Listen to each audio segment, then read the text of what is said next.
Strait of Hormuz, 25 miles south of Keshem Island, 2 in the afternoon. USS Gerald R was completing her eastbound transit through the narrow waterway, her escort of 3 destroyers and 2 cruisers maintaining a tight defensive formation. The afternoon sun beat down on the carrier's flight deck where a dozen F-35C Lightning II fighters were being prepared for routine combat air patrol.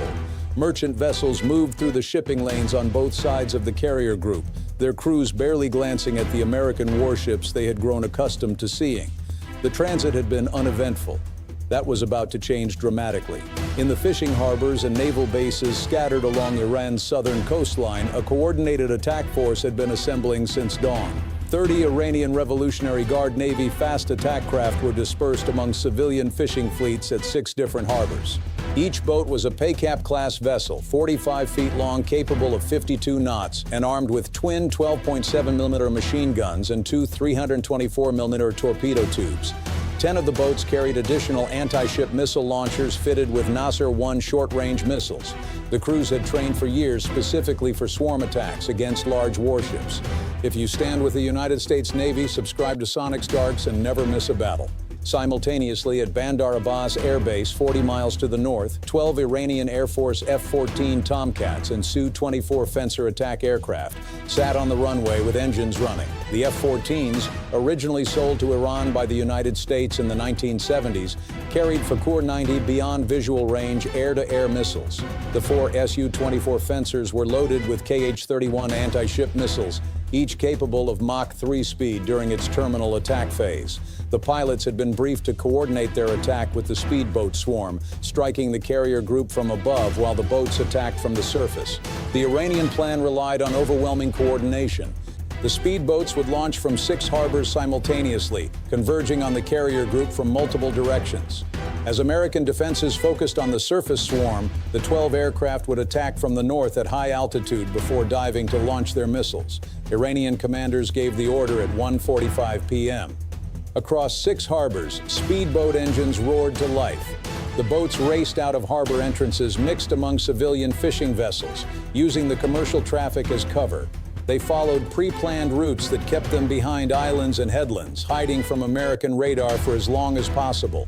At Bandar Abbas, the 12 aircraft taxied onto the runway and launched in pairs at 30-second intervals. American intelligence had detected warning signs throughout the morning. Satellite imagery showed unusual activity at multiple harbors. Signals intercepts revealed a surge of encrypted communications between Revolutionary Guard naval units. An MQ-9 Reaper drone orbiting at 40,000 feet had counted the speedboats being loaded with weapons and torpedoes. The E-2D Hawkeye airborne early warning aircraft detected the 12 Iranian aircraft the moment their wheels left the ground. Aboard USS Gerald R. Captain James Harwell ordered general quarters at 1:50 p.m. Every sailor aboard the carrier and her escorts rushed to battle stations. The Aegis combat systems on all 5 escorts shifted to full automatic engagement mode. Additional F-35C fighters launched from the carrier in rapid succession, climbing to establish a defensive barrier between the carrier group and the approaching Iranian aircraft. Helicopter crews spun up their rotors, preparing MH-60R Seahawk helicopters armed with Hellfire missiles and torpedoes for anti-surface warfare. The speedboats emerged from behind Keshem Island at 2:05 p.m., spreading into an attack formation at full speed. 30 boats raced across the water in 3 groups of 10, throwing massive rooster tails of spray behind them as they accelerated to 52 knots. The sight was impressive and terrifying. From a distance, the converging wakes looked like white arrows pointing directly at the carrier group. American radar operators tracked all 30 boats simultaneously. The Aegis systems classified each contact and calculated engagement priorities. The 10 boats carrying anti-ship missiles were designated highest priority. At 15 miles range, the escorts opened fire. The guided missile destroyer USS Fitzgerald launched a volley of SM-6 missiles at the Nasr missile-carrying boats while they were still outside their own missile launch range. The first boat exploded in a spectacular fireball as the missile struck its hull directly. The second and third missiles destroyed 2 more boats in rapid succession. The fourth missile hit a boat loaded with Nasr missiles, and the secondary explosions of the unfired anti-ship missiles created an explosion that damaged 2 nearby boats with shrapnel. The remaining speedboats scattered and began executing evasive maneuvers, zigzagging at maximum speed. However, they continued closing the distance. At 8 miles, 7 of the missile-equipped boats launched their Nasr 1 anti-ship missiles. 14 missiles streaked toward the carrier group at low altitude. ESSM missiles from the destroyers intercepted 11 of the 14 missiles within 30 seconds. The phalanx CIWS on the cruiser USS Bunker Hill destroyed 2 more. The final Nasr missile was hit by a ram launcher on the destroyer USS Halsey and tumbled into the sea 800 meters from its hull. MH-60R Seahawk helicopters entered the fight. 4 helicopters, 2 from the carrier and 2 from the destroyers, swept in low over the water. Their crews identified speedboats through FLIR thermal cameras and engaged with AGM-114 Hellfire missiles. Each helicopter carried 8 Hellfires and could engage targets at 5 miles range. The first Seahawk destroyed 3 boats in rapid succession, each Hellfire turning a speedboat into a cloud of debris and spray. The second helicopter targeted boats attempting to flank from the south, eliminating 4 in under 2 minutes. The surface engagement turned into a one-sided slaughter. Speedboats attempting to close within torpedo range were cut down by a combination of helicopter-launched Hellfires, 5-inch naval gunfire from the destroyers, and 25mm chain gun rounds from the escort's close-in mounts. The 5-inch guns on the destroyers could fire 20 rounds per minute with GPS-guided precision.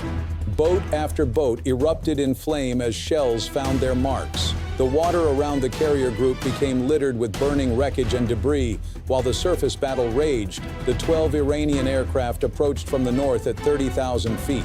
The 8 F-14 Tomcats flew in a screening formation ahead of the 4 Su-24 Fencers. The F-14 pilots planned to engage any American fighters while the Su-24s dove to low altitude to launch their KH-31 anti-ship missiles at the carrier. The E-2D Hawkeye had been tracking the Iranian formation since takeoff. 6 F-35C Lightning II fighters were vectored to intercept at 80 miles range. The F-35s approached in stealth configuration, completely invisible to the aging radar systems on the Iranian aircraft. At 60 miles, the F-35 pilots received weapons-free authorization. The first wave of AIM-120D AMRAAM missiles left the F-35's internal weapons bays. 8 missiles streaked toward the F-14 Tomcats. The Iranian pilots had no warning. Their antiquated radar warning receivers could not detect the F-35s or the incoming missiles. The first 4 F-14s were hit simultaneously, exploding in balls of fire at 30,000 feet. The remaining 4 F-14 pilots broke formation in panic, dumping chaff and flares, but the AMRAAM missiles tracked through the countermeasures. All 8 F-14 Tomcats were destroyed in under 45 seconds. Not a single Iranian air-to-air missile was launched. The 4 Su-24 Fencers, now without fighter escort, attempted to execute their attack dive. 2 pilots pushed forward on their control sticks, descending rapidly toward the ocean surface to launch their KH-31 missiles.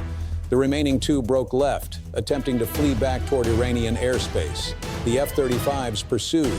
2 more AMRAAM missiles destroyed the fleeing Su-24s within seconds. The descending pair launched 4 KH-31 anti-ship missiles before SM-6 missiles from the escort struck both aircraft. The Su-24s tumbled into the sea, trailing smoke and flame. The 4 KH-31 missiles, traveling at Mach 3, raced toward the carrier group. SM-2 Block 3 IC missiles engaged 2 of them at 25 miles, producing spectacular explosions as the supersonic missiles were shattered. ESSM missiles intercepted the 3rd at 10 miles. The final KH-31 was destroyed by the phalanx CIWS at less than 2 miles, the tungsten rounds shredding the missile into fragments that splashed harmlessly into the ocean. Back on the surface, the speedboat attack was collapsing. Of the original 30 boats, 22 had been destroyed. The surviving 8 boats turned and fled at maximum speed toward the Iranian coastline. Captain Harwell ordered the Seahawk helicopters to pursue. The fleeing boats were overtaken within minutes. Hellfire missiles accounted for 5 more. The 3 remaining boats were so badly damaged by near-miss shrapnel that 2 sank before reaching port. A single speedboat, trailing smoke and barely making 15 knots, limped into Keshem Harbor. It was the only survivor. By 2:40 p.m., the engagement was over. The entire battle had lasted 35 minutes. Not a single Iranian platform, boat, or aircraft had successfully delivered a weapon against any ship in the carrier group. The Aegis defensive systems, F-35C fighters, Seahawk helicopters, and escort weapons had created an impenetrable shield around USS Gerald R. The Iranian losses were staggering. 29 of 30 speedboats were destroyed, representing the elite of the Revolutionary Guard Navy's fast attack capability. All 12 aircraft were shot down, including 8 F-14 Tomcats that represented a significant portion of Iran's remaining air-to-air combat capability. All 14 Nasr missiles and all 4 Kh-31 missiles were intercepted. Estimated Iranian personnel losses exceeded 320. American losses totaled 0 ships damaged and 0 aircraft lost. The assumption that sheer numbers could overwhelm modern American naval defenses proved catastrophically wrong. The Aegis system processed over 70 simultaneous targets across air and surface domains without being saturated. The layered defense of SM-6, SM-2, ESSM, RAM, CIWS, Hellfire, 5-inch guns, and F-35 air-to-air missiles created a kill chain that no Iranian platform could survive. In the days following the attack, Iranian state media claimed that the speedboats had been conducting a routine training exercise that was fired upon by American forces without provocation. Satellite imagery and gun camera footage released by the Pentagon showed the boats approaching in attack formation with weapons clearly aimed at the carrier group. The evidence was undeniable. The destruction of nearly the entire Revolutionary Guard fast attack fleet in a single afternoon fundamentally shifted the balance of power in the Persian Gulf. Iran's ability to threaten commercial shipping and military vessels through the Strait of Hormuz had been neutralized. The carrier group that was supposed to be swarmed and sunk continued its patrol without interruption. A floating fortress that Iran had learned the hard way was impervious to everything in its arsenal. If you stand with the United States Navy, subscribe to Sonic's Darks and never miss a battle.